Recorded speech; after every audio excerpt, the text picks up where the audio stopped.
Skibbity bop. How's it going, guys? And welcome back to another episode of Sports Card Everyman. Now, today I got an SGC order back in the mail, and this was a very, very small submission, especially compared to my usual PSA submissions. Really, I was just testing the waters. If you guys remember from my card show video, where I picked up all of those dollar Lamar Jackson rookie cards, I sent those off, and then I sent off a Jalen Hurts Prism. I just wanted to see what the demand is, and I wanted to move those Lamars because I think Lamar's going to have a big year. Now, obviously, he's down a little bit because of his COVID antics, but so let's start with my buddy's cards first, and I want to do that because his are better. The market value is far stronger. So, first card up, a LaMelo Donruss base, and he got a 10. Now, he joked with me. I think he said this retailed at about $80, and then in the PSA label, it's like $200.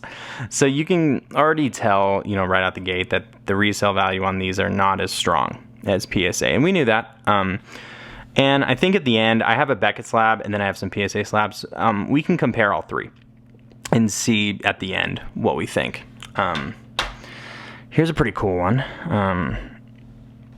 A Michael Jordan UD Black Diamond. 98, 99. That's pretty cool. He got a 9.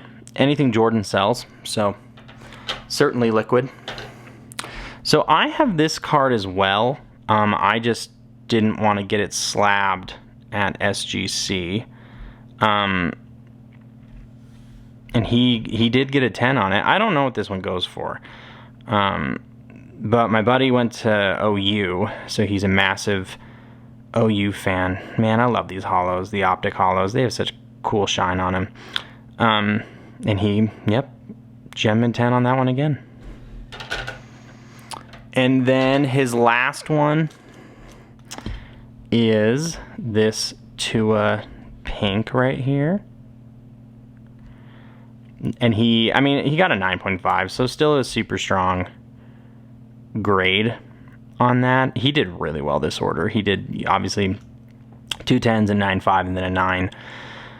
And I think his logic on this one was I don't think he's a big believer in Tua. And I'm not either. So I think that he just wanted to move it. All right, let's get into mine. So I knew that this one would get a 9.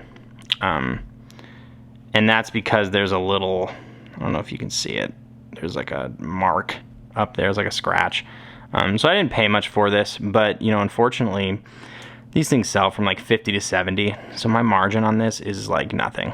So, that's frustrating, especially because in a PSA label, I'd have margin. So to be honest with you, I don't know if I'm going to sub with SGC again. I think I might buy one, in case, if it's a fair price, and because like the slabs, and again, we'll look at the end, but the slabs aren't unattractive.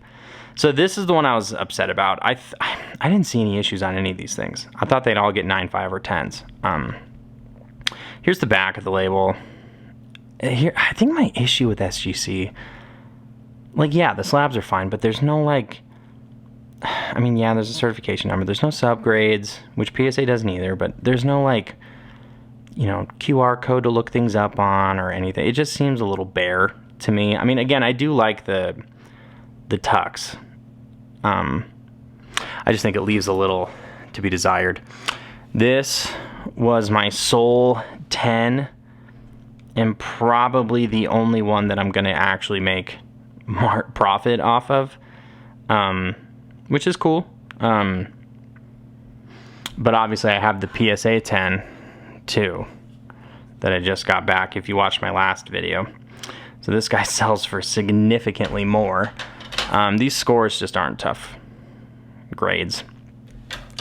And then my last one is probably my coolest one because it's the only one that has shine on it. It's a elite draft pick. I like these cards because I like the shine, but I think all the other ones I have are numbered. Like I know I have Burrow and Herbert numbered out of like 500. I have an Allen numbered to 75. It's a die cut. So this one may fetch me some margin. We'll see. So okay, let's set these up here side by side. Let's get some holders.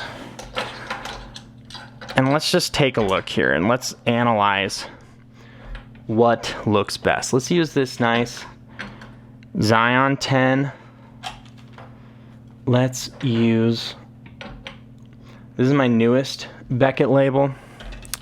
And then let's use my buddy's Hertz 9.5.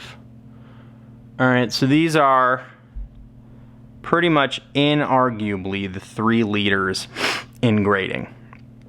Now, again, my preference is straight down. So PSA 1, Beckett 2, SGC 3. But here, I mean, like I said, I don't mind SGC. I hate the resale value, but for the right card, you know, I don't think I'd mind. Beckett, you know, I think it's funny. Like, I think you guys think I'm meaning aesthetically, and I am for the most part. But the other thing too is there's a level of trust too that these things are going to hold their value over time. And unfortunately, those two are king. SGC, you know, again, I think aesthetically it could be cool in a collection to have the Tux mixed in with the Beckett 9.5s and the PSAs, but I don't know. If it's worth anything, you know, for you SGC fanatics, you know, I only do Beckett 9.5s. I won't do Beckett 9s. I would rather have an SGC 9 over a Beckett 9, if that helps. So, all right, guys, I said this would be a quick video. We're hitting up on that 7-minute mark. So, thank you all for watching. Please hit the subscribe button. You know, I'm still growing my channel, so I would greatly appreciate some discussions in the comments, a like, and a subscribe. So, thank you all. We'll talk to you later. Skibbity pop.